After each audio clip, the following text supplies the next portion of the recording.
So, Mr. Cullen, I have a question for you. Yeah. What would Joffrey be if he was even more inbred?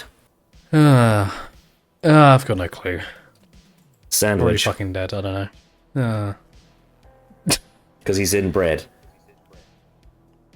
Yeah. Well, how clever. Yep. Anyway, hello and welcome to Game of Thrones Season 6, Episode 2, which is called Home. If you want to see our full-length reaction, it's on Patreon. We also have other links in the description, like Twitter, Discord, Letterboxd, Serialized. Last time on Game of Thrones, we had the Red Woman, which was apart from one scene with Cersei, Jaime, and Marcella's corpse, which was great. Everything else was shit, for the most part. Oh yeah, now it's all flowing back now. The ending of the episode was just so fucking strange. What with the Red Woman's saggy tits? Yeah. Yeah. What an impactful ending to the first episode of the season. Yeah, Davos Seaworth talking, like, making jokes about mutton next to Jon's corpse, and Alistair Thorne announcing to the Night's Watch that he did it. No lies involved. Ramsay making a joke about Miranda's corpse as well. And what else we got? Oh yeah, we got that stupid scene with Theon, Sansa, Brienne, and Podrick and those Bolton soldiers trying to lead them away. He just makes them go closer. Scene with Marjorie and the High Sparrow, that was actually quite good. The scene in Dawn was fucking just atrocious, where they killed Prince Doran and said, "No weak men will rule in Dawn." And then also they killed Trystane on the boat somehow. They teleported onto the boat and then teleported back. The Sand Snakes did. I don't know how. And there was cock jokes with Tyrion and Varys and burning ships.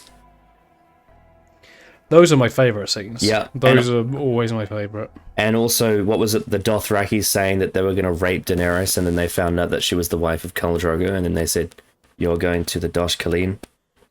Oh yeah. Her plot is so good. Yeah, and Arya Stark in the streets of Braavos blind and getting whacked with a stick. Yeah, this show is in such a great place. Yeah, but season 6, best season ever, right? Best season ever. Yeah, that's what I've heard. There was someone on this channel that said that. I think it was during the Rise of Skywalker review. Josh said that, and I was just like, at the time, I was just like, hell, what? Season 6, really? What are your anticipations for Home? God, oh man, my anticipation. Another not good episode, but I hope to be proved wrong. I hope to be an episode of some entertainment. When was the last really good episode? It was Hard Home, wasn't it? Hard Home. Not too long ago. Just a couple episodes ago. No, that episode was really, really good.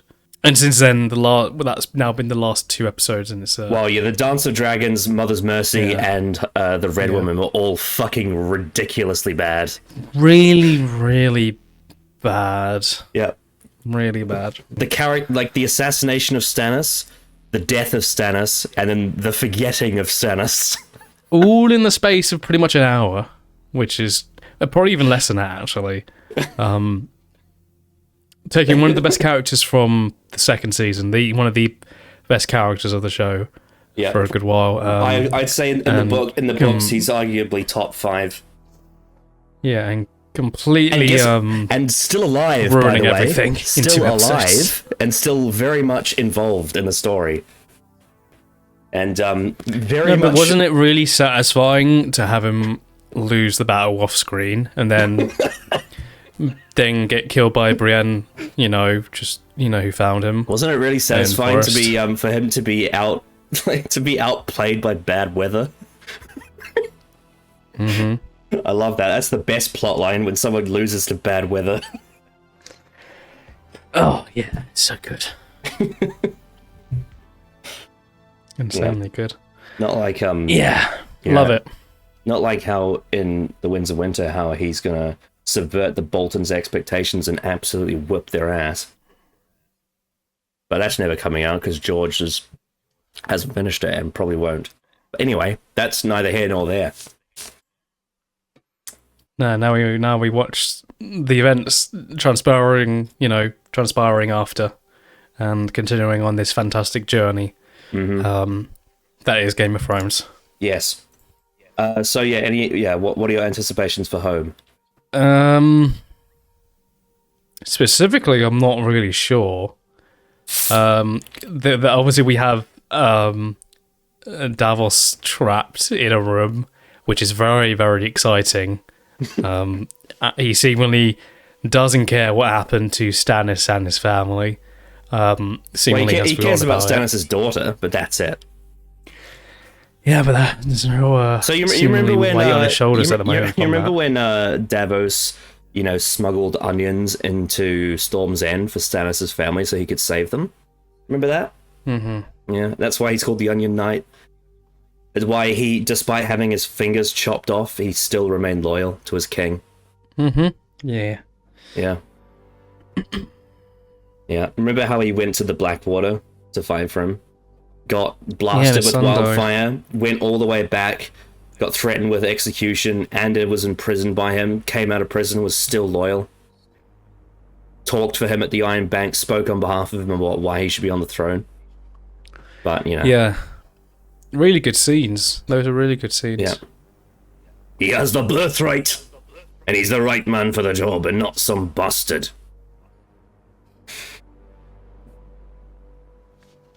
Yeah, I'm just... Yeah, but now he's trapped in a room. It's so exciting. He's talking about mutton. I think it seems like he cares more about Jon than he did about Stannis. Seemingly at the moment, yeah. How long has he known Jon for? Like, since the last episode of season 4? Very little reflection at the moment. Since the end which of is season very, 4? very surprising. Oh, dear. He knew Stannis since bloody Robert's rebellion, like that long ago. Yeah. We're talking like, nearly 20 years. Mm-hmm. He's known Jon for like a cup of tea.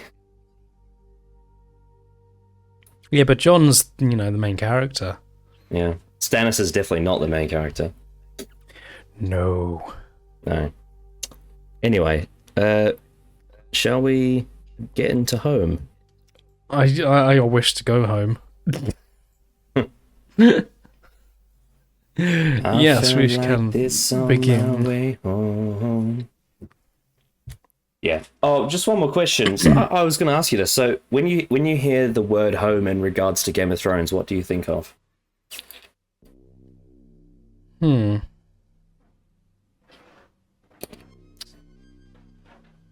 What do I think of?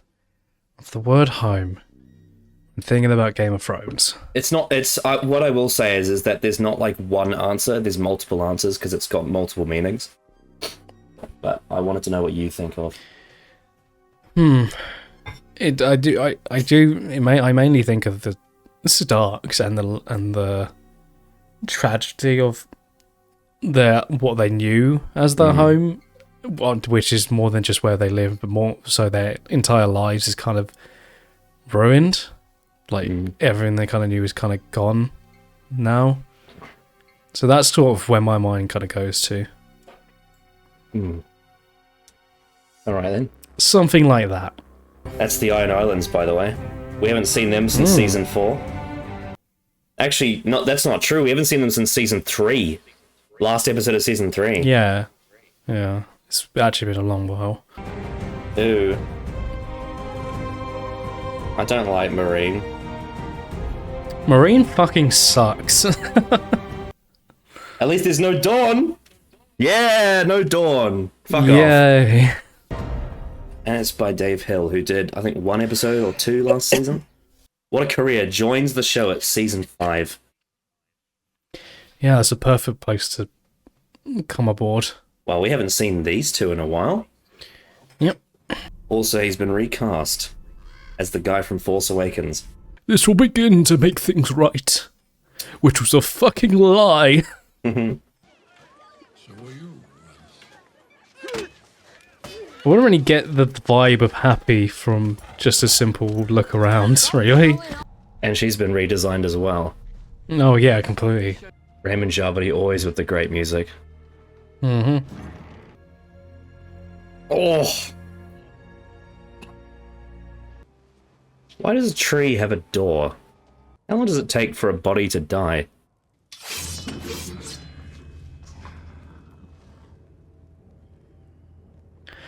Surely, how the fuck is it going to end? Surely it ends with John suddenly coming back to life. They can't drag that out the whole season. It would be very convenient if that happened right now. It's the wildlings! Oh, nice. Fight, you cowards! That was very Welsh there. Oh no. Ah. Brutal way to go, but you shouldn't have shot the giant. Well, only 2 casualties. Not terrible. Technically 4, but the other 2 didn't get much dialogue. Yeah. Oh, that's from the Walk of Atonement. Yep. You all know me, you know I wouldn't lie about this. Surely, yeah, you wouldn't lie. And now you're about to get fucking murdered. Because you know TV shows. I'm very acute and aware. Oh no. Or maybe it is. No, it's The giant. the mountain. Or the mountain, whatever. Piss on steel.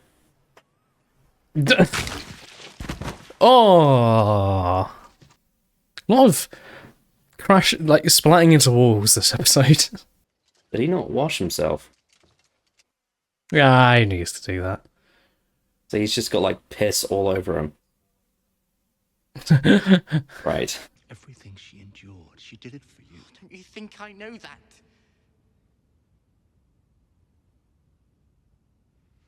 I'm sorry. He really is one of the surprise packages of this show. Mm. Can't even protect my own wife or my own mother. What good am I? Go and see your mother and ask her to forgive you. Mm. Grace. Lord command. Oh, this is so fucking good. We all do. We are weak, vain creatures. We live only by the mother's mercy. Ah, how lovely. Bravo. Yeah. The High Sparrow elevates this show. Why can't the whole show be like that? It'd be really nice if it was all like that. Really good acting and dialogue and music all working together. Anyway. Oh, yes, I love this. Let's go. My favourite fucking place. With my favourite characters. Fuck off. You're not funny. Meaning no offense. How is First Tyrion? line. How is Tyrion the worst Lannister? It's been burned. We are searching for the men who burned the ship. Yeah, no one saw. Saw anything. Surely there's some good news lurking somewhere. Shut your mouth, you saw anything. stupid little man. It's very good that no one saw anything. Outside of Marine, the whole of Slaver's Bay has returned to the slave. Oh, how great. Fantastic. Always such great scenes in this place. Always just the best. Why is Tyrion the worst Lannister? What's happened? What's happened? Oh, many, many things. So we know he wants to see dragons because he loves the idea. And he loves the stories, but this is very risky. They're also very hungry.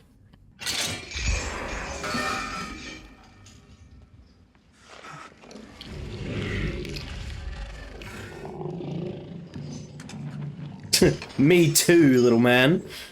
Also, how did they get them in there? Did they guess that through the door, I guess? Wasn't there a scene with... Yeah, there was. There was a I guess scene they that- squeezed through the door, didn't they? Yeah. Yeah, they could fit. Yeah. Just about. Sometimes I forget how compressed animals can get. Like Ah, this is also my favourite part. Can you get like good again, please? You know, my favorite things about like the Karate Kid and Star Wars is that there's an actual avenue to learn. Mm-hmm. Right now, it's just picking on a blind person. A girl has no name. At least the acting's good. Mm. Yeah, I mean, I guess look, she's being put in a hard situation as she has to discipline herself not to have the thing she wants. It's simple, I guess. It's a shame that acting is being put towards this writing. It's just a bit of a weird way of doing this, that's all. Yeah. Just casually announcing, oh, by the way, you have a son now.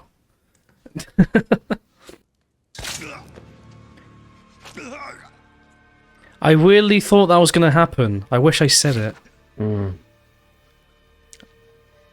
I should have said it. Fuck's sake, I had it in my mind. Is he going to stab him right now? Oh, well... That's how I want that character to end.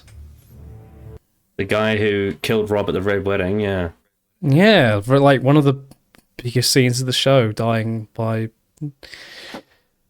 their stab in the scene. Send ravens to all the northern houses. Roose Bolton is dead. Poisoned by our enemies.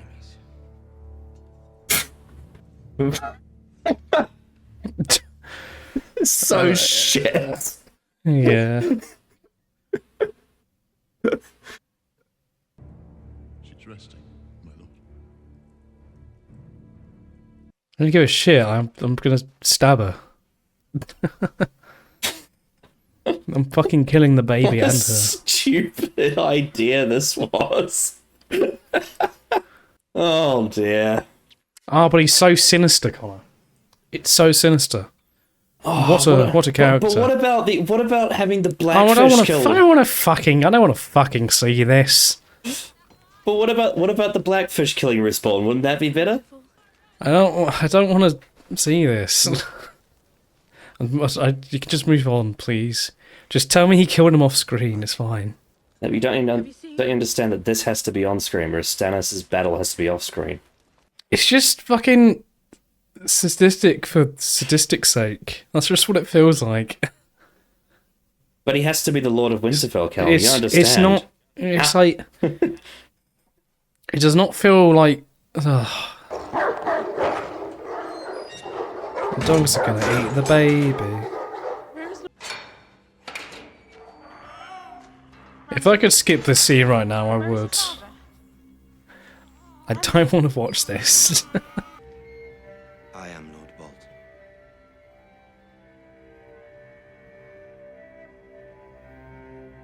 Like his Thanos moment.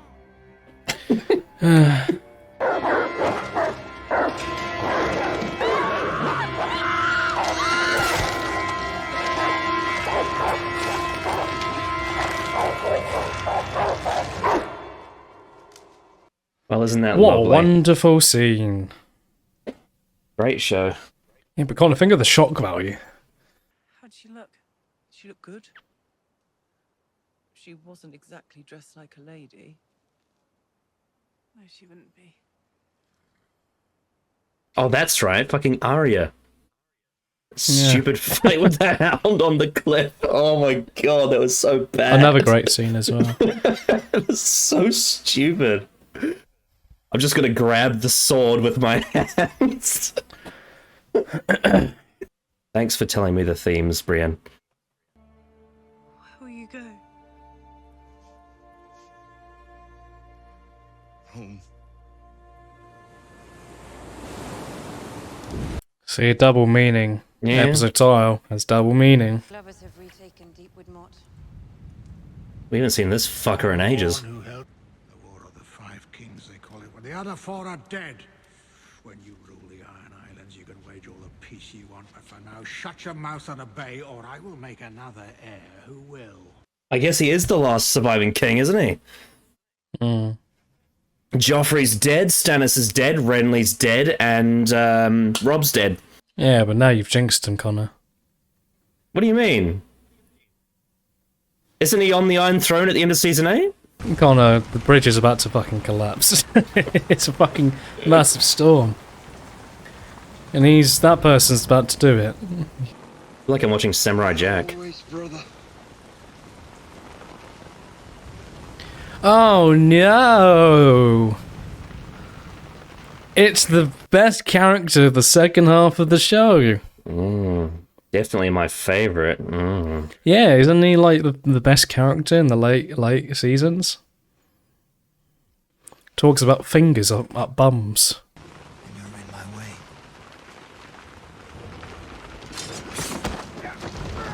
Oh, bye. Well, now they're all dead.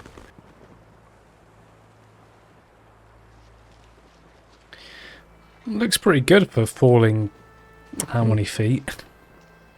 Oh, but he landed into water, Callum. I feel like he landed on the rocks first. It's Aaron Dampier, who they cut from season 2. And he's just here now. And perhaps not. Game of Thrones gone woke. Diversity higher to the Salt Throne. Speaking of old people. Oh, it's only taken near the end of the second episode to actually talk about it. Me to interrupt.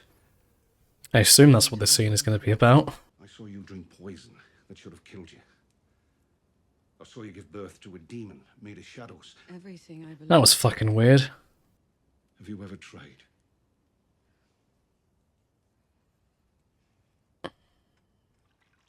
Have you ever tried eating Brussels sprouts? How do you know you don't like them? Say if you eat a vegetable 20 times, you will like it. Ugh. Gross. Ah! I've been wondering how long it takes a body to decompose.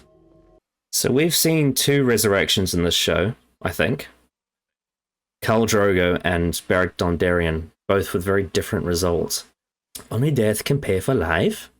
Oh no, they're covering his penis.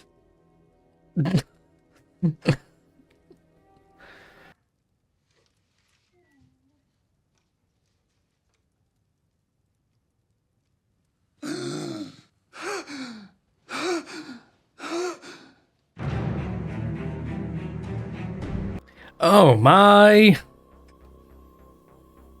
And all the fans went wild. So your first thoughts on Home? Oh boy. There's a lot to This was fucking packed. to This was packed. it was. A lot did happen, and a lot of it was a slog to get through. God, it's there's just some stuff in this show now I just don't recognize anymore. Oh man, this shit. Oh, it's so annoying. Because we're 2 episodes in now. Obviously, we got a long way to go. But like, what do you think it is people see in season 6? Like the people that really love it. What do you think it is about season 6 that they find so appealing? Oh God, I don't know. It's the stuff that I think is very good is literally just stuff at King's Landing, because the dialogue is really good and the conflict between the characters is like really interesting to dissect. Everything else is just mystical bullshit. That's true. It's like, yeah. I guess there goes this. It's like, I just don't know how to feel about that whole final. Well, the whole idea of now that what happened has now happened.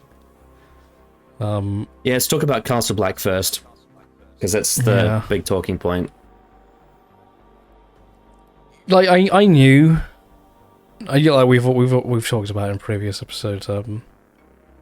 Obviously knew that John wasn't going to stay dead. I just don't know if they've done a good job at not making it feel insanely unearned and also fucks off the stakes. Well, so they back in season 3, I think it was episode 6, The Climb. The Red Woman went to take Gendry from the Brotherhood Without Banners. That was also the episode where she looked into Arya's eyes. But she has that conversation in with Beric Dondarrion and Thoros of Myr about his resurrections. One of the key aspects about that is that each time Beric dies and is brought back, he loses a part of himself. He changes as a person. That's the thing. I feel I guess we obviously know that John eventually, as a character, is extremely regressed, but that's more meta reasons as opposed to in-universe reasons. Well, you know, if you remember, and I know we watched it a very long time ago, but if you remember Beric's characterization in season 3, he went from being a knight to being like a zombie knight. The way he would talk, the way he would think, the way he would move, everything about him was very undead, and he felt like a fraction of a soul, if you get what I mean. But because he'd lived through that experience, it gave him a certain wisdom. Like, you look at the Mountain, for example, or someone else who's been That's another one. resurrected. It's there's an extreme consequence. He's like, fucking look at him. He might look at him in this episode. Yeah, he's lost. So the thing about the Mountain is that he's lost all of his personality. He's only a force now. The only big guard. Like, he has his strength, but that's it. Everything else is gone. Yeah, that's there's only function. Like Gregor Clegane, he used to actually be able to talk and actually communicate and actually be a person. But now he's just a husk. And it's the same thing about when Khal Drogo was brought back by Miri Maz-Dur. He was a vegetable. Yeah, he was pretty. Yeah, exactly. Yeah, there's resurrection in media is something that needs to be handled with extreme care, and because if I was watching this for the first time, I didn't know anything about future episodes and future season, I'd be like, okay, there needs to be an extreme drawback, then surely, but I know there isn't in terms of significance. I mean, there's another example in the books that they didn't do in the show. Is they resurrect Catelyn as Lady Stoneheart, but all of her personality and all of her heart and all of her passion and empathy is gone. Because here's the thing, they were never gonna permanently kill off Jon, because he's too beloved. I mean, he's dead in the books. Change his personality. He's dead in the books, and people say he's going to come back. But again, I feel like once again it's going to be a situation where it's not going to be the same person. Now, I can tell you, this is a bit of a spoiler. This is a bit of a spoiler. He does come back different, but not in terms of losing something himself. The only thing that he loses is good writing. Because up to this point, his character. That's what I mean. Like, in the meta sense, like I said, his character does regress, but that's way more meta than opposed to in-universe reasoning. Because, you know, he was pretty good up until just after Hardhome. He was pretty good throughout this show. Easily likable character and a character to easily get behind. Like, I mean, I will say super simple, but I will really say in really well.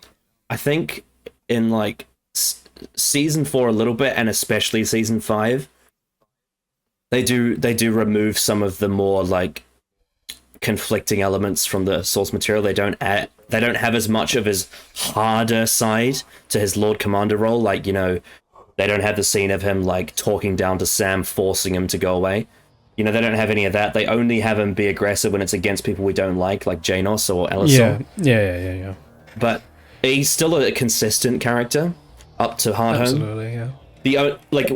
Once they get back to the wall, that's when things get a little weird. And now that he's dead and come back, and unfortunately, this is the beginning of the end for Jon for me, sadly.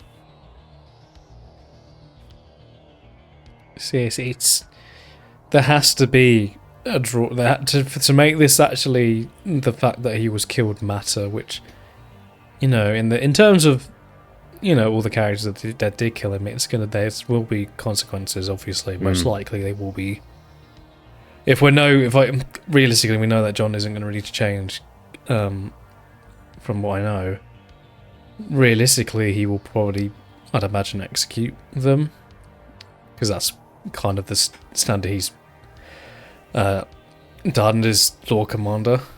I don't imagine they would be the people who betrayed him will be around for much longer, which could be interesting as conflict. They had a moment where right before Jon wakes up, Ghost wakes up, there's a couple of things to this. So firstly, there is the whole thing of animals can sense things before they happen as the thing happens. Yeah, that makes sense to me. It's his direwolf. The other thing is that there's a theory within book fans that after John dies in the books, he wargs into ghosts and he becomes the dog, and then when he's brought back, he's going to walk back into himself somehow.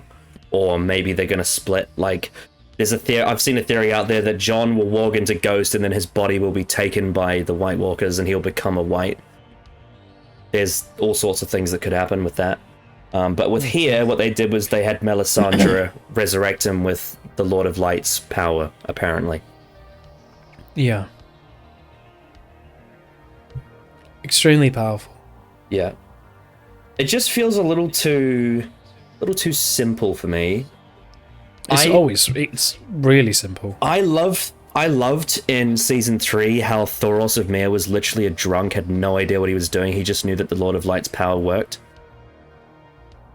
Like, the fact that it's not him that's doing it, he just happens to be there.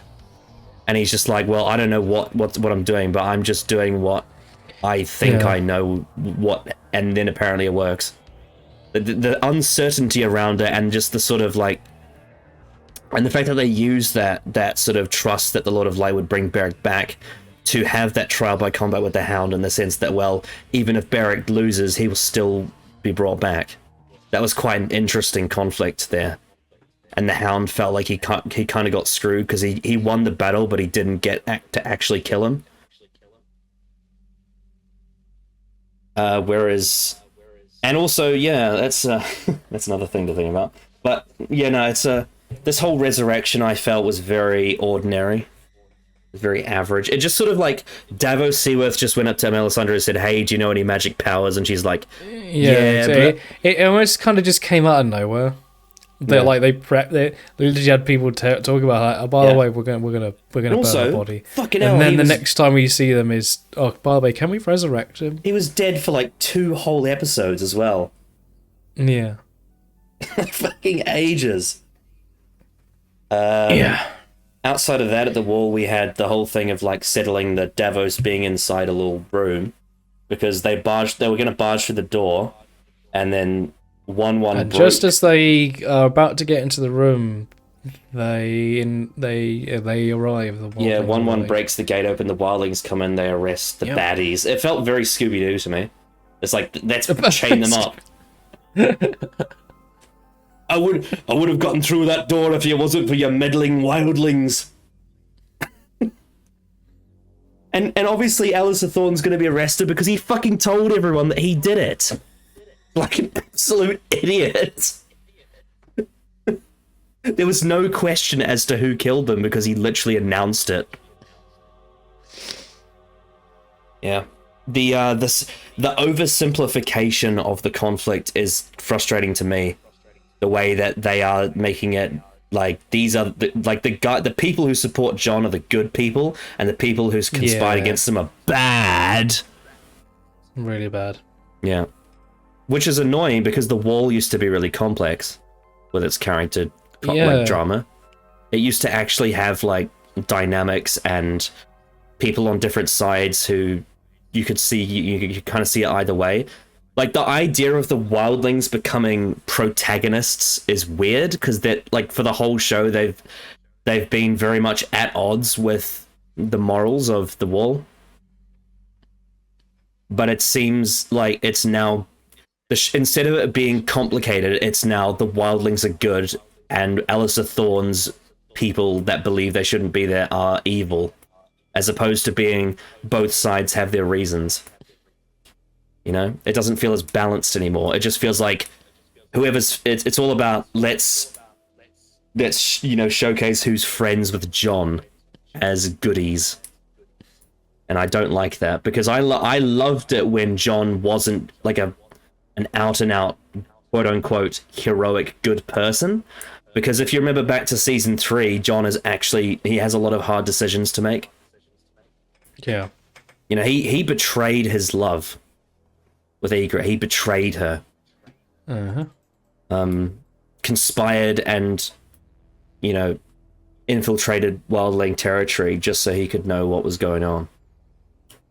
So that he could defend the wall. Like, there's a lot going on there. And yeah, this kind of the way they're doing it here just irks me a lot. It also makes Alistair Thorne look like an idiot because he's just gone out and exposed himself. Again, why is Davos and the Red Woman not talked about Stannis at all? They literally didn't mention it at all. They only talked about the fact that she was lied to by the Lord of Light, but there's no acknowledgement of like any of it, and it's just so strange. They had one interaction when she arrived at the wall, and that was it. Like, let's we not don't get it want to twisted. talk Like, about at all the story that they were involved in for like 4 seasons. let's not get it twisted. Like, obviously their relationship was complicated, but Davos. Exactly, but that's why they should be talking, because it was complicated. But Davos did care about Stannis. In a way, he did care. Even if Stannis was really hard to him, he actually did care about him. And that's obvious to me. Mention him once. He hasn't even fucking asked what happened. Like, that's the most interesting thing they could talk about at the moment. They're making it seem like Davos didn't actually care about Stannis. He only did it because he was obeying someone. That's not true. He actually did care. Why are you not talking about the thing that you were involved in for like 4 fucking seasons? Why Davos cares this much about Jon is just, I don't know, it's weird. Why is that the thing you're talking about? Like, it really shouldn't be the thing you're talking about. Like, I don't, again, it just, the idea of him asking, oh, by the way, can we resurrect Jon? It comes out of fucking nowhere. There's no sort of like inkling of like an idea that he has, that is there some sort of power that the Lord of Light has to resurrect someone from who's recently died. There's nothing like that. It's literally, the last scene we see of them is, we'll get a wood for the fire, bodies to burn. Then the next scene we come back to is Davos asking, by the way, can we resurrect Jon? It's just by the way, just saying. Do you know any magic powers? And there's no setup for the ending of this episode in terms of that being a potential idea. It just It's he literally just asks, and that's it. It's like they're playing a game of Yu-Gi-Oh! And he's just like, Red Woman, do you have a Monster Reborn in your deck? It's just lazy. It's really lazy. It's so lazy. It's like insanely lazy. Also, Ollie. This is how you. Ollie has this nothing. is how you resurrect. Nothing. Ever since, this is how. Yeah. Like Ollie had like the closing scene of season 5. It was really major, and then ever since the really season started, he's impactful. had fucking nothing. He's just, I'm angry. Yep. Child. And also the other 2 guys. Bowen Marsh and Othel Yarwick, first ranger, first builder, important people at the wall, both stabbed Jon, nothing. No dialogue, no conversation, no character. It's genuinely like appalling, like how much they just aren't doing with all these ingredients they have. It's really rushed and not earned. And then, Edison Tillett comes in and says, we caught you. You're gonna be locked up in cells now. Just so many things wrong. Remember how the wall was like one of the best things last season? It was, for so long, it was one of the best things to watch. Yeah. For like multiple seasons. Yeah. And in like 2 episodes, it's like we don't remember how to write stories. I miss Carl fucking Tanner from Ginelli. Yeah, I don't have much more to say about the wall. I just think it was just lame. It's just a massive disappointment. Yeah, spending all that screen time watching the Red Woman clean the blood off Jon apparently is really important. But that whole scene was like, they dragged that out so much. Yeah.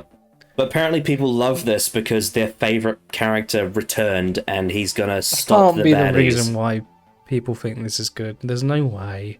Surely not. Oh my god, Jon's back! Jon's back, guys! Jon's back! Sure, there's more the reason of like, I think this is good because A and B, not just my favourite character. But Callum, someone I like got what they deserved. That's the only thing that matters, right?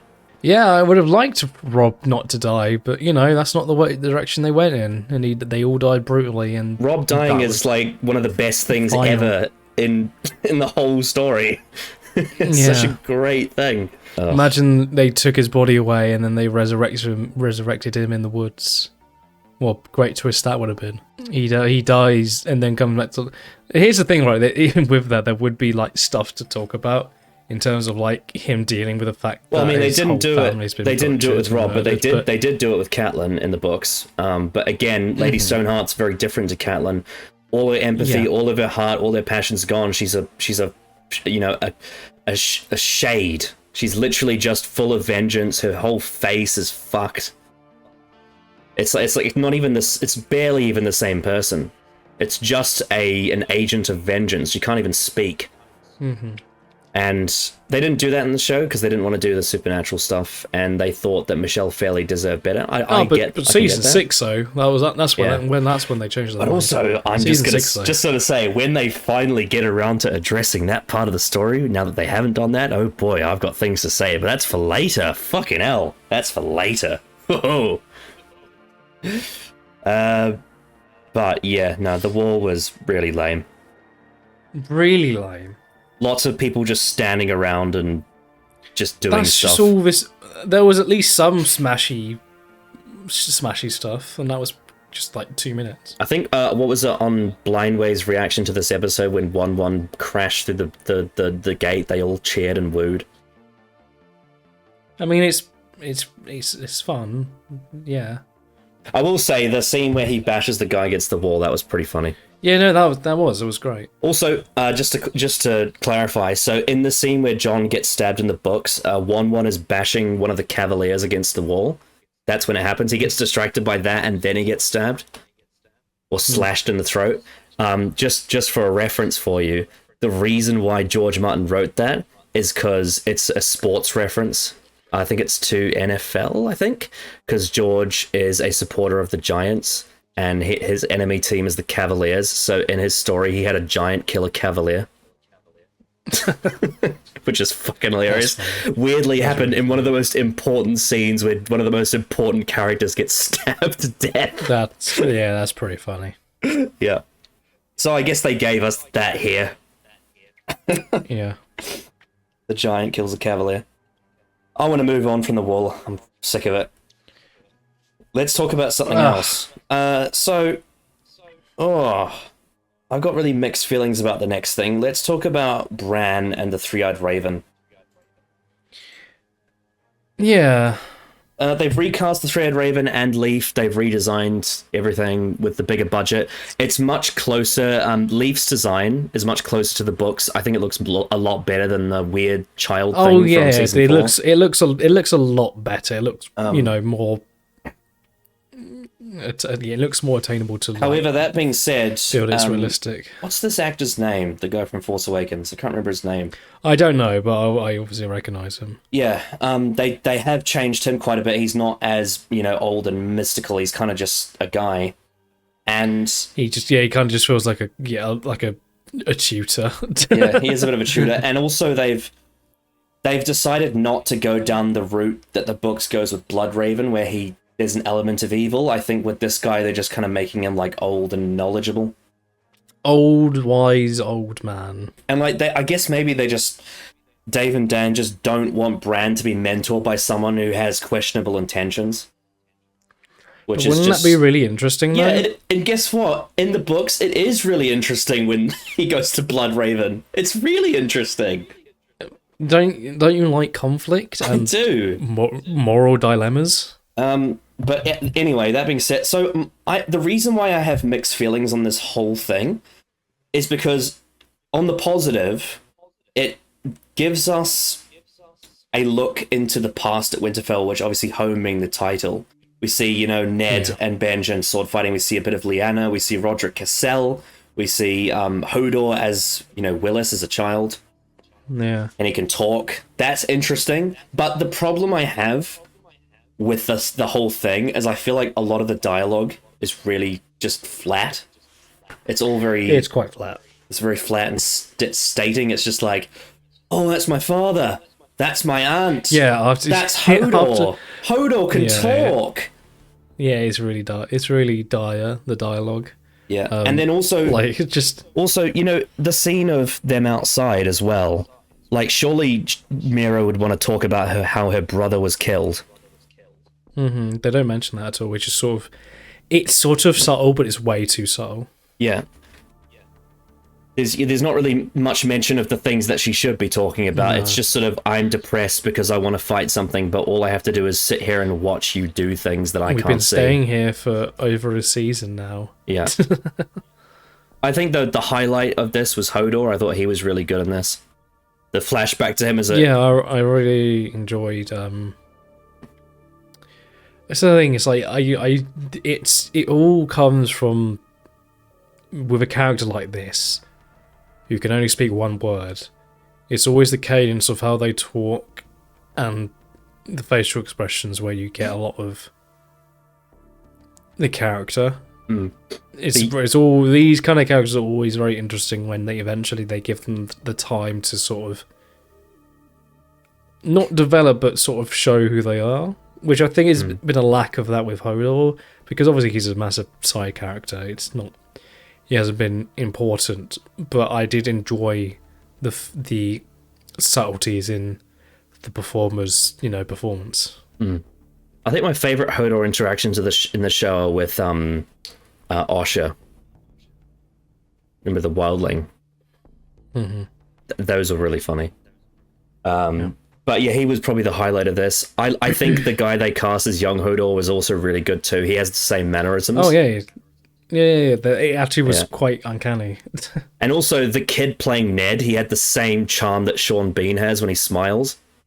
Oh, I was about to say it's a young Sean Bean. It really is. And actually, like, he has like that sandy hair, he has the deep blue eyes, that really cheeky kind of... It actually reminds me a bit more of Sean Bean from Lord of the Rings.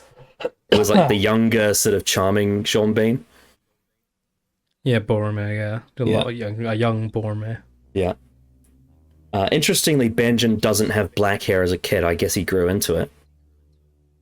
That can happen when you're young. Like, I remember, I think myself and my brother were both like blonde as kids, and then, as you can see, I've got very dark hair now. Yeah, the other thing I will say is I also think the casting choice for young Lyanna was good. Number one, because she feels like she has a similar energy to Arya, with like the way she walks with a swagger and has authority among the boys. Same thing as Arya Stark. The other thing is that I can understand why Robert Baratheon would fall for her, because she's really like the kind of woman that he would like. You know, that kind of... Very different, yeah. Yeah. So that was good. All that casting was really nice. And Bran getting to see his home before it was destroyed, when his father was a kid, when his uncle was a kid, his aunt. There was actually decent acting from Bran, I think. Yeah. Yeah, the acting was good. Ignoring the dialogue, the acting, I think, was pretty solid. Yeah.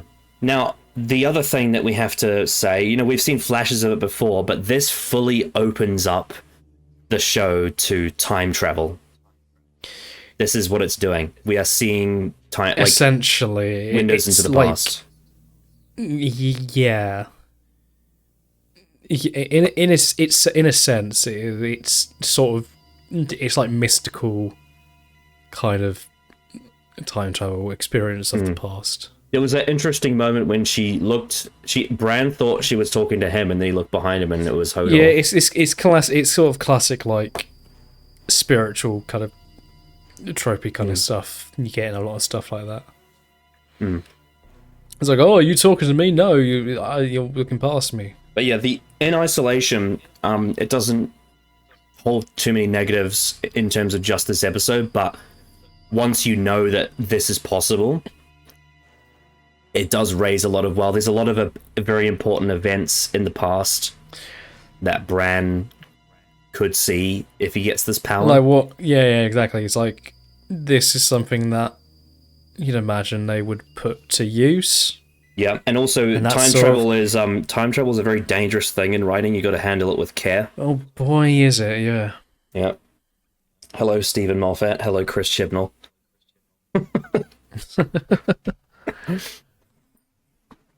So, do you have confidence? I mean, this was written by Dave Hill, admittedly. Do you have confidence that David Benioff and Dan Weiss can handle time travel in a really good way? No. Okay. Well, there you go then. Absolutely not. They can't even handle simple family conflicts. Well, except for but there's one family they do well with. But in terms of the one that we've talked about so far, yeah, no, not really. Yeah, I mean, look, the description of Bloodraven from George Martin is like long white hair, red eyes, kind of skull-looking face. Sort of blends in with the tree. I guess it's a bit difficult to do that in the TV show, but they could have tried something. But again, it's more the more important part is character, and I feel like this version of the Three-Eyed Raven is just a bit, for all the build-up we've had, it's lacking something. Basic. It's lacking something. He seems a bit more like Game of Thrones Wikipedia guide man, as opposed to actual person. It feels a lot like other old mystical characters we've had in the show. Yeah. Oh, I feel like we've had like 3 in the show alone. It's like he's like a time travel receptionist. The other thing is that the tree has is it like a stone door or a wooden door? I can't tell. It was open. It's interesting that a tree has a door. It's just it's an interesting detail, I guess. So, one thing that it's very quite obvious to me is asking Hodor what happened to you. He's like, he obviously had like massive injury to his head. He had massive head trauma, I'd imagine. That sort of broke his brain in a way. And he can't explain it because he can only say one word. Yeah, but it was probably a really bad bash to the head. Now, I imagine they probably will maybe explore that this season, possibly, if they've set that up. So how does it feel to have Bran back in the story after all this time? It feels. Not sure how to feel, but it's necessary because it's been so bloody long. Yeah, I need to sort of get an idea of what his journey this season is going to be. They didn't really set that up in this episode. The only thing that seems to have changed since season 5 is his balls have dropped and he's cut his hair. But like, what in terms of character, what has he been doing this whole time? Yeah, and obviously I'd imagine a lot of time has passed. Like, a lot of time. Like, they just haven't shown any of his training? They're sort of not really talking about what he's training for, realistically. It's almost like Mira was telling the audience the reason why it wasn't in season 5 is because it was boring to watch, and that's what I've been sitting through. So we didn't show it. It was nice to see. But I think the cameo from Old Nan was quite nice, actually. Where she was saying, like, no, he's going to be a stable boy. He can't be fighting. But Bran obviously knows what Hodor's capable of. That was a nice moment. Anyway, I don't have anything more to say about that shit. It was just whatever. Let's talk about something really good. Actually, no, we'll start with the not so good part. There's a guy who brags about showing his cock to Cersei in the Walk of Atonement, and then the mountain kills him, and he gets pissed on. I guess establishing that anybody who talks shit about Cersei is going to be killed, I guess. It's like, I really need to see it. It was sort of such a... It was like... just a random scene of like, let's show a brutal death of a person. I like it was done for comedic relief. Oh, yeah, it was pretty much, yeah. Everything else in King's Landing was the best thing in the episode by far. By a significant margin. Dialogue, really basic conflicts, but it's done really well. So the king obviously orders Cersei to stay in the Red Keep. She can't see her own daughter's funeral in the Sept of Baelor because she's been banished. Yeah. By the High Sparrow. And Cersei chooses not to have the mountain cut down the men. You know, just out of I guess maybe because she knows it's her son that's ordering it. But they show this scene where Marcella's body is there, right where Tywin's was last season and right where Joffrey's was season before that. Yeah, they have Jaime with Tommen. And I genuinely thought Jaime was great in this scene. I fucking loved what they did with Jaime. Yeah, he was really good. Yeah. This is the last episode as well was great. But like, it's been a long time since we've had Jaime this good. Like, we had the whole stupid Dawn bullshit last season, but I think these last 2 episodes, they've done some really good stuff with Jaime. Yeah, it's they're taking it seriously again. Yeah. And also, like, you know, it's not openly spoken about, but Jaime is being a father to Tommen in this situation. Yeah, he is, yeah. And saying, you know, go see your mother, ask for her forgiveness. It's the right thing to do. Because Tommen is he's a scared boy. And he's the king. And I actually think Dean Charles Chapman has been doing great in his acting. He's been doing really, really well. I think him playing the anti-Joffrey is just amazing. The other part of that scene that I loved was Jaime's face-to-face with the High Sparrow about what about my sins? Really good. What about my sins to atone for? Mm-hmm.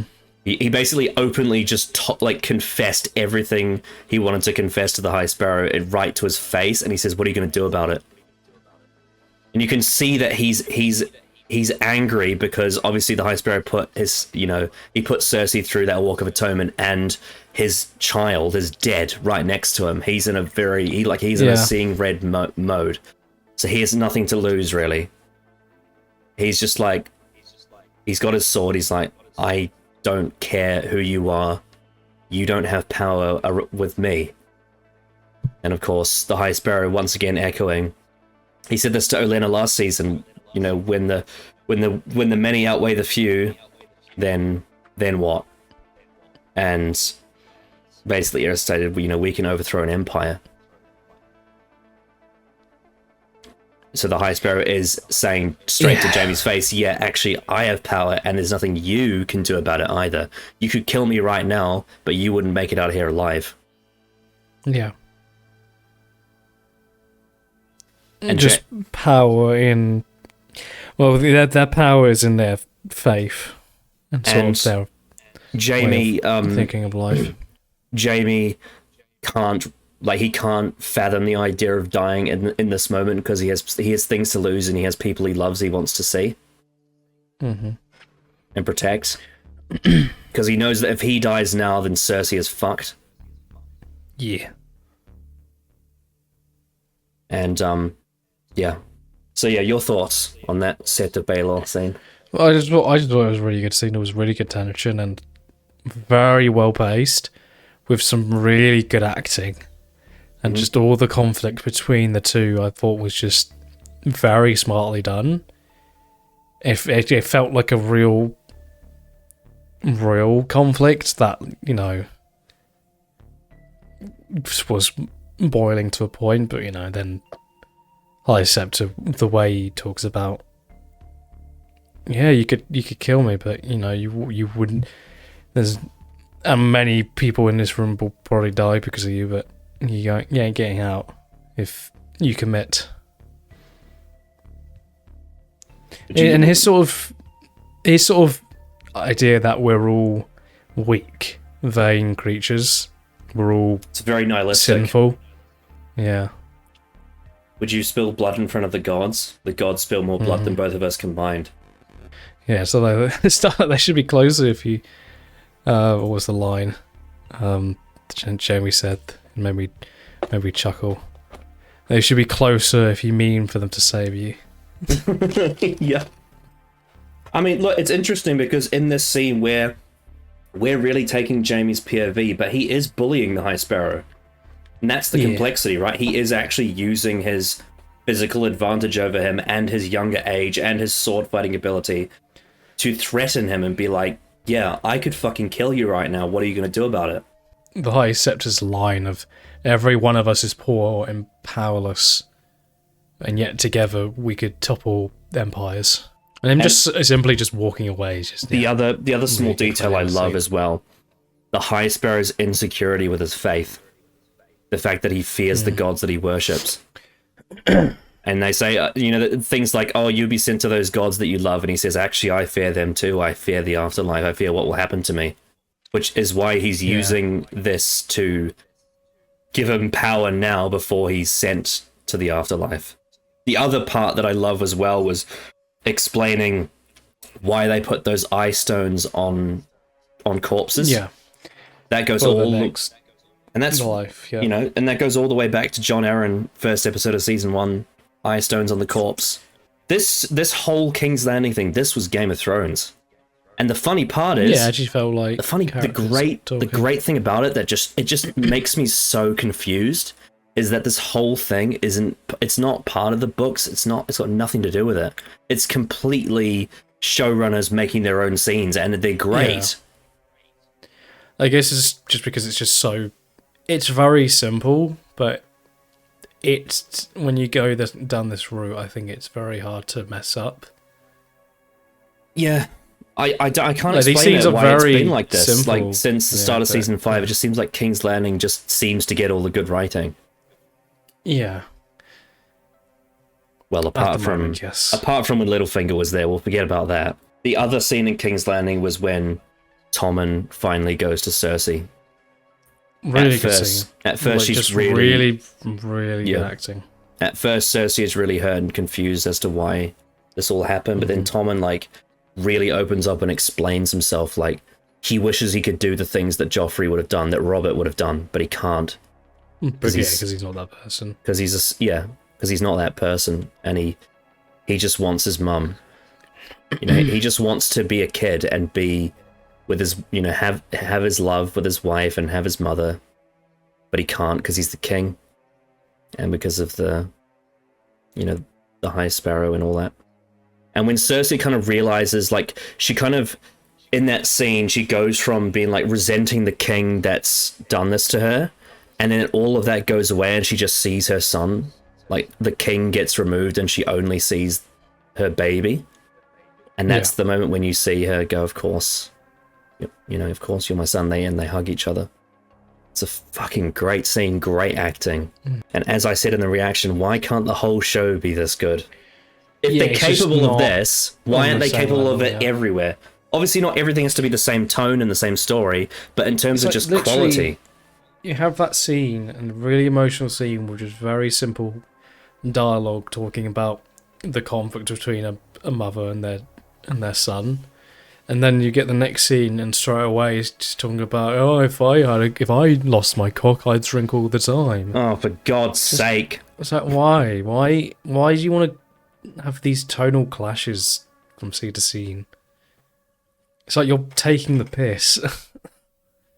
Yeah. So I just have really good things to say with King's Landing, but yeah. Well, you mentioned it. Let's fucking Jesus Christ. Let's talk about Meereen. Varys is shit now. He's nothing. He's not a character anymore. Just sits there. He's concerned. He has no plan, no mastermind, no spider. The line of "We're searching for the men who burned the ships, but nobody saw them" is just really funny. What are you talking about? What are you no one saw them. No one saw them. No one, just not even a random The ships were on fire, and now what are we gonna do? Real shame that happened. He's so dumb. Real shame.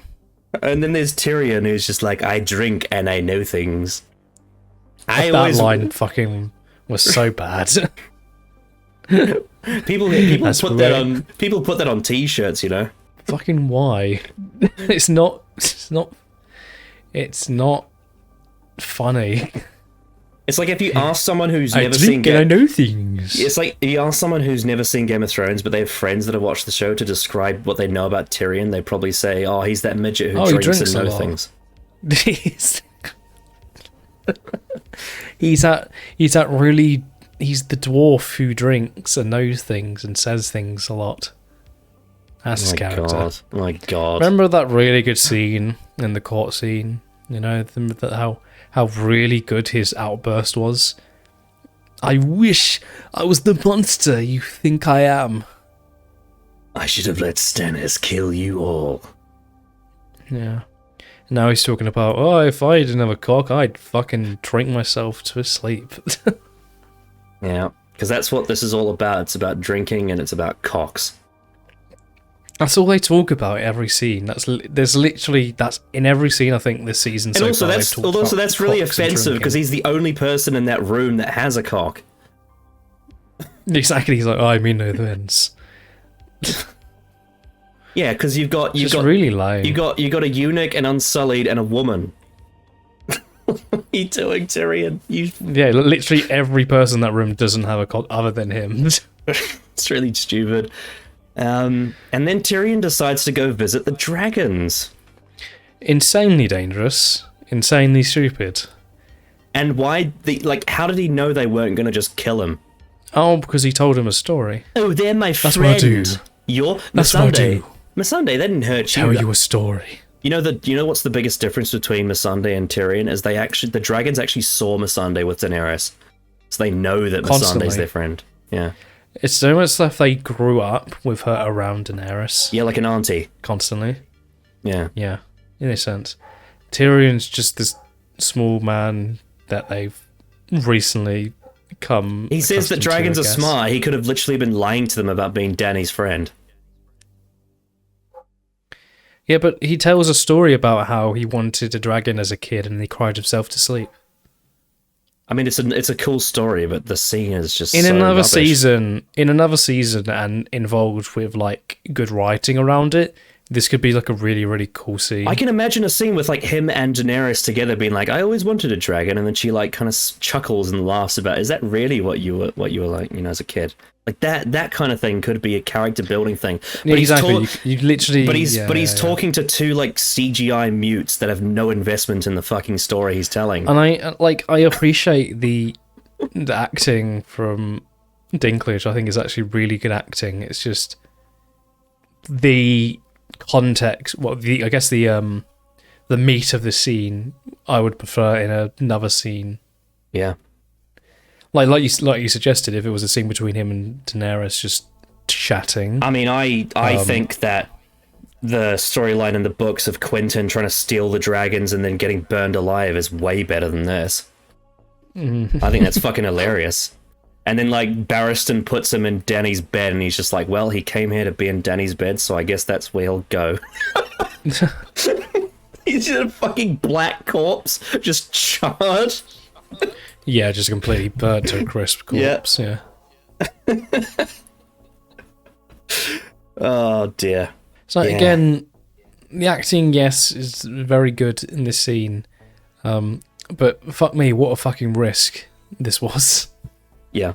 And the only thing it accomplished is now the dragons don't have chains on them. Yeah. Why didn't they try to escape? Did they want to be inside? Yeah, they're just waiting, I guess. Mm. It's like, out of all the season, Marine, it's like, it's fine. It's fine.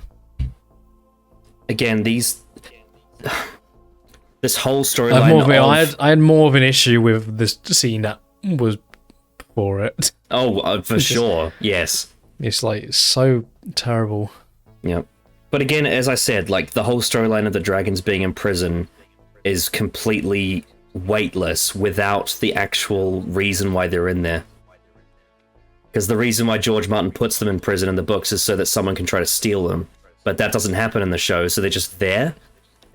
They're just there. They're just in prison. Let's talk about Braavos. Arya gets whacked by the waif. Again. And then Jaqen tests her. Well, assumingly it's probably the same faceless man, but they've changed their face to be Jaqen. And I guess the idea is that they're tempting her with things that would make her Arya. Give you your eyes back, will give you everything back that you've lost if you choose to be Arya, and she doesn't, because she wants to be no one. It's all part of testing her. Very simple stuff, but the execution is just a little too nasty for me. It doesn't quite feel right. It's weird. There's even like other things I've seen, like films and TV shows that do army general discipline that has more interesting elements than this. Yeah. Like you think about in what's it? Oh god, what's that character's name from Sex Education? The guy who was with Shooty character. I can't remember his name now. Which one? Because Shooty character was with a lot of people. The white guy that loved Eirich. Adam was his name? Yeah, Adam, the son of the principal. Yeah, he gets sent to a military thing there, and there's actually you know, it's disciplinary, but there is a level of like him sort of seeing the light at the end of the tunnel through it. Whereas I don't get that with Arya and the Faceless Man. It just feels very... it's just very, like, obey or suffer. It's just... We need to put her through trials and tribulations, I guess, before we allow her to leave, rather, and act on her list, I guess. Yeah. The one bit of praise I have of the scene is I think actually this is one of the best acted scenes from Maisie. I actually think when she is told that if she says her name, she can have her sight back, you can tell how much that hurts her not to want that. Yeah. Or try and get that back. You know, the actual reaction she had to that was really good. But yeah, that was that. That was that scene. If I remember correctly, much else you can say. I can't remember when they filmed this season, but in terms of broadcast, it's post Hellbent. Oh god, is it? Yeah, it's like April, May 2016-ish, around then. And Hellbent was December 2015. Oh, God. Yeah. That's nearly... So Hellbent was end of 2015, yes? yeah. Jesus Christ, that's nearly 10 years old. Well, it's 8.5. It'll be 9... Yeah, it's going to be 9 years old at the end of this year. Yeah. Jesus Christ. I remember when like RTD1 was 10 years old, and I felt like that was ages ago. Yeah. That was when Spyfall came out. That was when RTD1 was 10 years old. Yeah, when it just... Yeah, 10 years before, after it ended, yeah. Fucking hell. Anyway, I don't have anything else to say about Bravos. No, because nothing else happened. Alright, let's talk about another fucking terrible scene. Let's talk about Winterfell with Ramsay Bolton. Jesus Christ. What was this? Every scene was terrible. Holy shit. This is exactly how I want a character who killed off one of the most important families in the show to end. Roose Bolton is part of the most iconic scene in Game of Thrones. The Red Wedding. Yeah, but we need to make Ramsay the big bad of the season. So we need to kill Ramsay. I guess thematically, Bolton was stabbed by an ally, the same way Robb was too.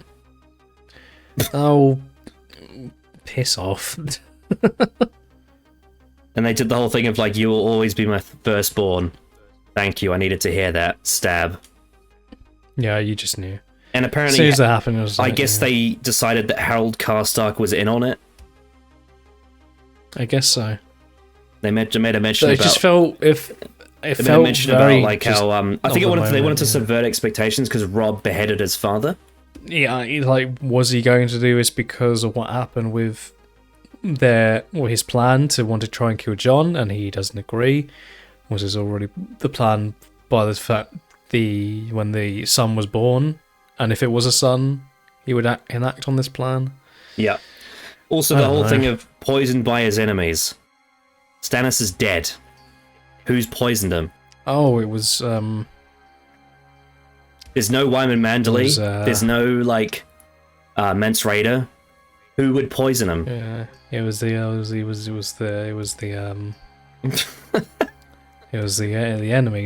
Yeah, who's the enemies? Who fucking poisoned him?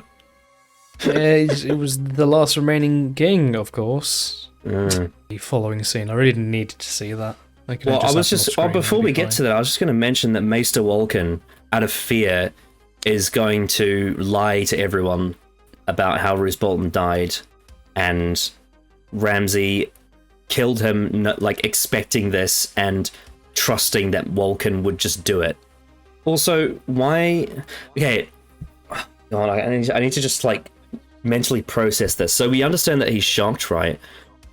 But let's not forget, this is the Bolton Maester, so someone who is aligned with a house that flays people, and he understands that part of their culture.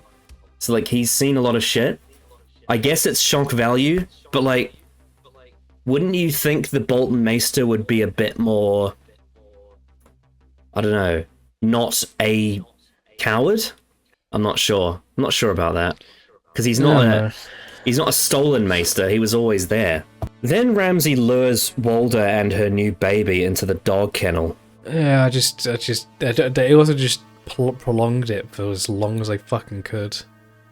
I am Lord Bolton. I always prefer being an only child. Oh, what a villain. Do you think Zack Snyder would like this scene? Oh, he fucking loves it. I don't have much more to say. This was just, like, the Winterfell stuff was genuinely ridiculous. And they've killed off Roose Bolton in the most cringe way. Remember how, like, the last episode of Season 5 was a war between Stannis and Roose Bolton, and now they're both dead? In, like, 3 episodes, yeah. Yep. They don't matter. Because they needed to make Ramsay the big bad of the season. Remember back in, That's like... why they've done it. Remember back in, like, Seasons 2 to 4, when Roose Bolton was, like, one of the best side characters? Yeah. Like, he was so when he was with Robb Stark, man, holy shit, what a character he was. And that whole scene with Walder Frey at the end of Season 3, that was amazing. Rubbish.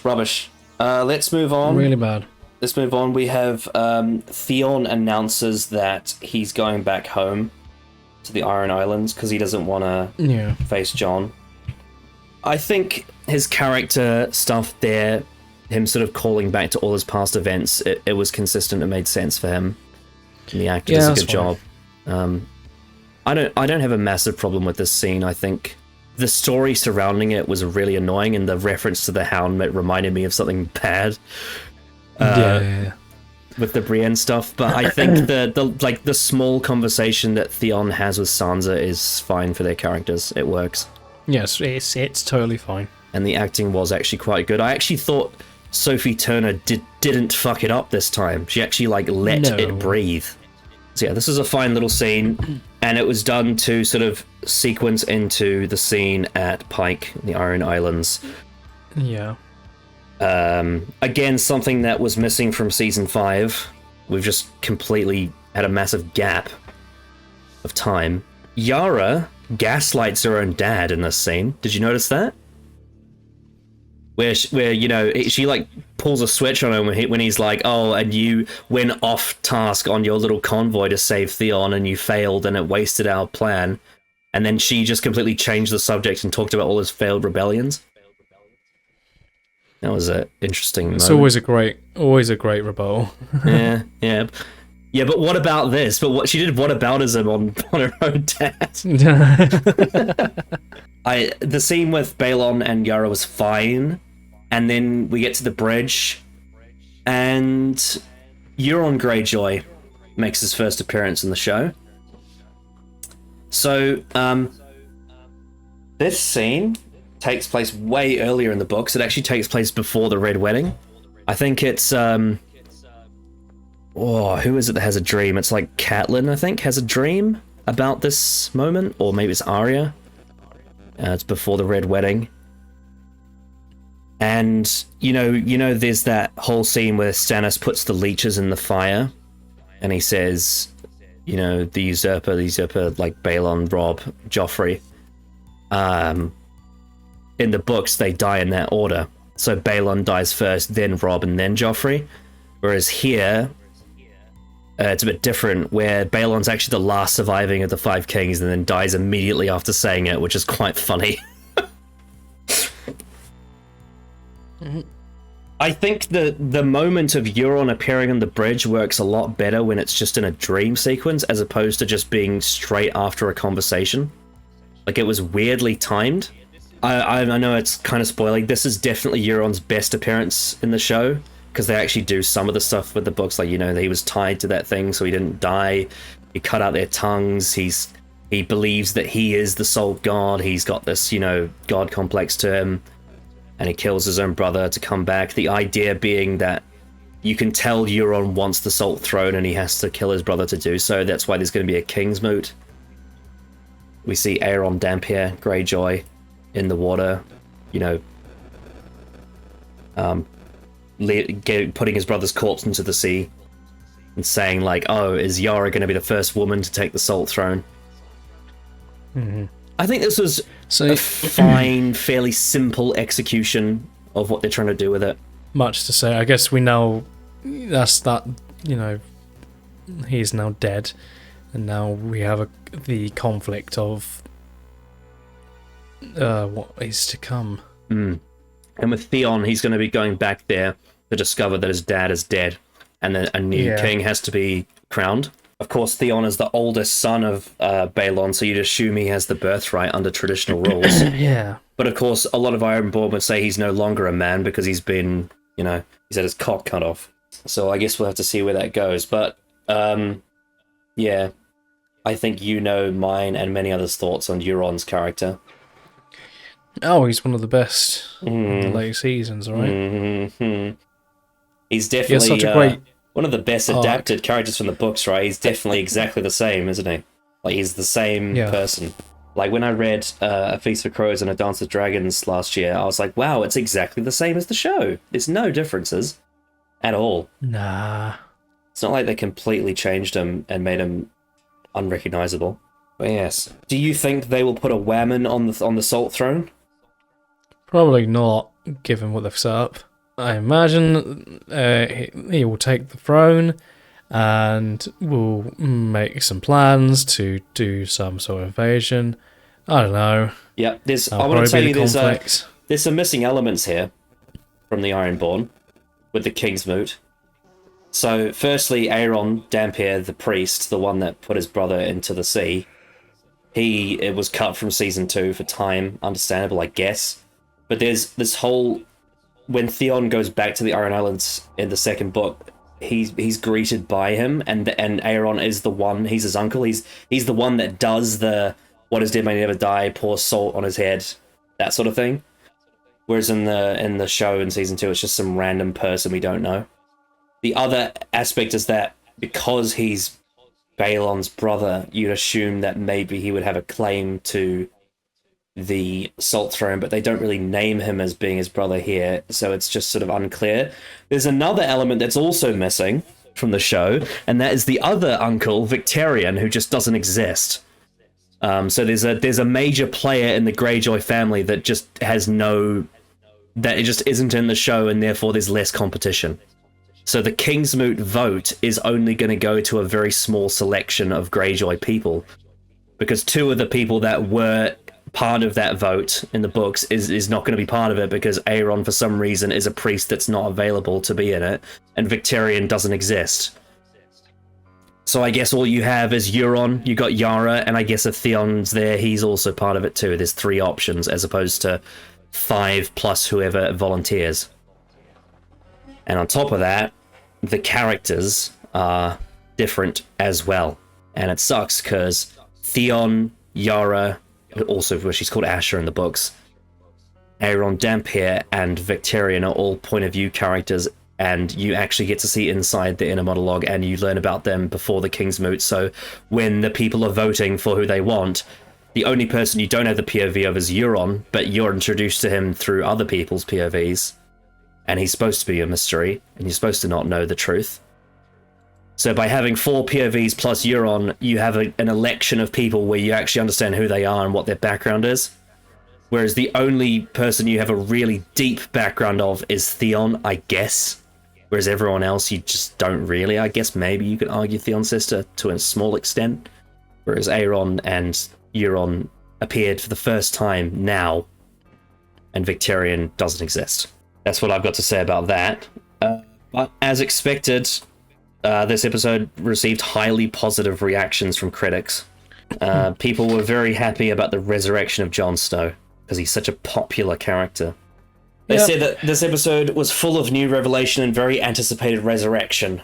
It's a slow burn that finally sets the last pieces to play for a thrilling season 6, apparently. Do you reckon it does that? No. They say the story flowed like wine. It really didn't. It was like multiple times after King's Landing was pretty much done, I was like, oh man, we've still got half an hour to go. It was really just a lot of nothing and a lot of book readers. Shit. A lot of book readers were excited by this episode because they're like, oh, they're actually going to do the King's Moot. I hope it's as good as it is in the books. Do you reckon it will be? Oh, I have no doubt. Last night's episode is still catching us up on all the characters while continuing to move its armies of plotlines forward, full of fratricide, patricide, head-crushing, infanticide, trompe-l'oeil eyeballs, eunuch jokes, and glorious returns. All the things we like. Isn't it just so funny when you have your genitalia removed? Isn't that hilarious? Yeah, it's so funny that they Definitely, say it definitely something you want to make fun of and like make it seem like it's a negative thing. Hey, definitely. Anyway, so the writer of this episode was Dave Hill. Last season he did Sons of the Harpy, which was the episode that killed Barristan, although admittedly that was Dave and Dan's decision and he wrote the rest of it, which was actually quite good. I have to say this is a significant downgrade on that, apart from the King's Landing scene. Yeah, significantly. Yeah. Yeah, I don't know. I don't have much to say about Dave Hill. He seems like a pretty... His writing doesn't seem all too different or distinct. He seems just kind of generic to me, just sort of like doing the job. Very standard thing. Yeah, like when we had, in the early seasons, when we had like Jane Espenson and George Martin and Vanessa Taylor, you know, those writers, I actually felt something like distinct about those episodes that was unique to them. Like it felt different to Dave and Dan's material. But with Dave Hill, I don't sense much difference at all. The direction by Jeremy Podeswa. I thought there was some good shots. The upgraded budget does allow for some lighting to be improved, like the Winterfell scenes look a lot better this season. What do we make? I guess the pacing of the Jon scene was very deliberate, the way they wanted to draw out his resurrection. Yeah. Music by Raymond Javadi. I actually think the music in this episode was really good. I think he did a really good job. It's always good. It's always good. It's always good except for Hot Pie's exit. Our first track of the episode is called Three-Eyed Raven.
Ominous, old, mystical. Great. Very eerie. It's very, very, very simple, but It invokes the right feeling. Excellent as always. And also, you got to remember, like, in terms of like geographically, this is kind of like it's kind of like the furthest people have gone. Really, it's like the edge of the earth at the top. You could almost say it's like going to the North Pole and Santa Claus is there, but it's like a really dark version of that. And like these are the like the children of the forest are the elves. But yeah, no, it certainly has a really distinct tone, and it fits the scenes really well. You know, with the big weirwood tree and the three-eyed raven. I think there's also an element of discovery about it as well for Bran, I think. Yeah. When the song lights up, it's very much him discovering new things. The second track is called Lord of Light.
Listening to that just makes me miss Stannis, to be honest. Yeah, it does. Although the Lord of Light thing was always really good to listen. Just that those notes, just very recognizable, just can be used in so many different bloody ways. It really can. This was used as like really good build up to the, I guess you could say, the crescendo that was the last sort of minute of just high intensity. So, I have an interesting bit of trivia for you about the death of Balon Greyjoy. It is revealed in a sample chapter for Book 6, the one that hasn't come out yet, that Euron was responsible for the death of Balon, but it suggested that he didn't do it himself. There is a sort of a hint that he hired a faceless assassin to do it, which makes sense, because imagine if he was caught, especially in the show when it literally happens after talking to Yara. He just walks out the door and then gets thrown off. How do we feel about Euron in the show doing it himself? It's certainly a risk. I suppose maybe because it's raining. There's always going to be a level of suspicion of, like, he died and then you turn up. Just suddenly, like, what's the chances of that? But the fact that he did it himself is a level of risk, isn't it? My impression is that I think this version of Euron they're doing in the show very much wants to do it himself. He feels good about it. The first episode of Season 6, the last one, got 7.94 million. Episode 2 got 7.29 million, so a bit of a drop. Still high numbers, but a bit of a drop. Give your conclusion and rating out of 10 for Home. Obviously, everything in King's Landing is still very good. Everything else is tier in between. At best, fine. At worst, fucking diabolical. Probably think the fairest rating I could give is probably a 3 out of 10. I mean, that's sort of that's the same rating we gave to Mother's Mercy and The Red Woman, I think. Yeah, it's just sort of, it's just more the same, really. Is the biggest compliment I guess I could give it. It's just, there's so much wrong already this season, with very little redeeming factors. Yeah, it's basically just King's Landing is good and everything else kind of sucks. Everything else is, tier in between fine to absolute. And with, I think it's only going to get worse, considering where we're now heading with certain characters. I think the Bolton the big bad of the season is going to be pretty much Ramsay. I think the Bolton scene was probably the worst thing about the episode. It was so terrible. Yeah. I really don't like this attitude that Dave and Dan have, where it's like, oh, they did it in the last episode with the Dornish plot too, where it's like, oh, if the fans don't like something, just kill all the characters off, blow it up. Don't actually fix it. That will require putting in more effort. And it's like, oh, but it's hype because major players have died. The Prince of Dawn has died. The Lord of the North, the Warden of the North has died. And the 3 people have died in the last. The King of the Iron Islands has died. It just feels like they're going to try and do as much depth as they could possibly do, and just sort of feel like, all right, now we're doing new stuff. I remember when this came out, like people. Well, obviously I wasn't talking about Game of Thrones, but I remember when season 6 was new-ish, maybe like a year after, and everyone was just like, "Oh, mate, wait till you get to this episode. This is the one where you're gonna freak out." But it's so predictable. Jon coming back, I could see coming from a mile away, and it wasn't done in any interesting way at all. And most of the storylines are really rubbish. There's a few interesting little tidbits. Theon's little scene with Sansa, Bran seeing bits of the past with Hodor, and the King's Landing stuff is really good. But everything with the Boltons was terrible. The Arya stuff just, it's so weird. And like the Wall has really lost a lot of steam. All those characters are just kind of there now. And the stuff in Meereen can fuck off. It's so cringe. Somehow an episode that featured no Daenerys still didn't manage to passably rise to the occasion. The Iron Island stuff, yeah, whatever. Mixed thoughts. 3 out of 10. This was bad. Poor stuff.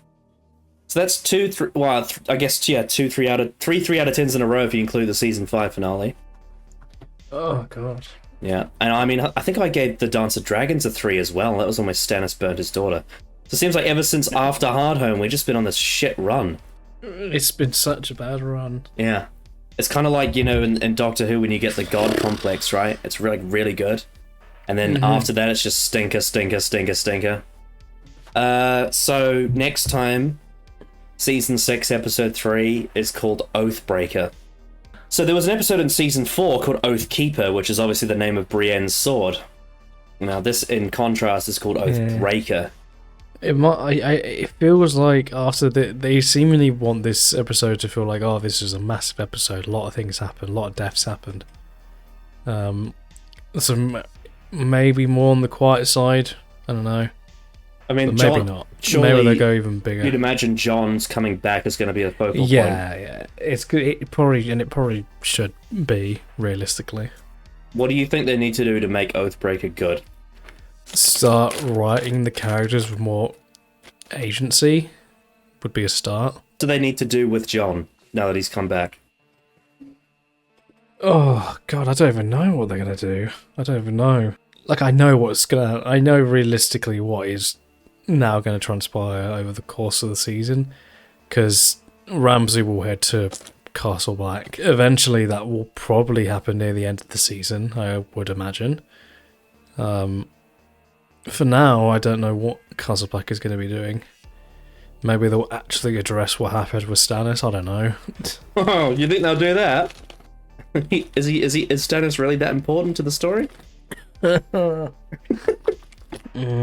not like he was, going to be the king or whatever.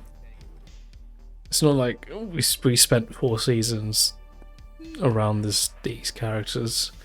It's not like he's one of the. No, they don't even get a mention. It's not like he's one of the focal points of one of the biggest and best episodes in the show. That being Blackwater. It was all about him versus Joffrey. Oh man! I guess this show used to be so good. I mean, I guess the War of the Five Kings is over, right? Because they're all dead. Yeah, it's all gone. It's now not time for new stuff. Like Ramsay being the main villain of the season. That is what's going to happen. It's very, very obvious. I mean, they've kind of ruined Ramsay, haven't they? A little bit. Yeah, they have. They've made him very generic evil. There was an actual finesse to the way Joffrey was written. Yeah. Really interesting, it was. Whereas Ramsay just wants things and kills people.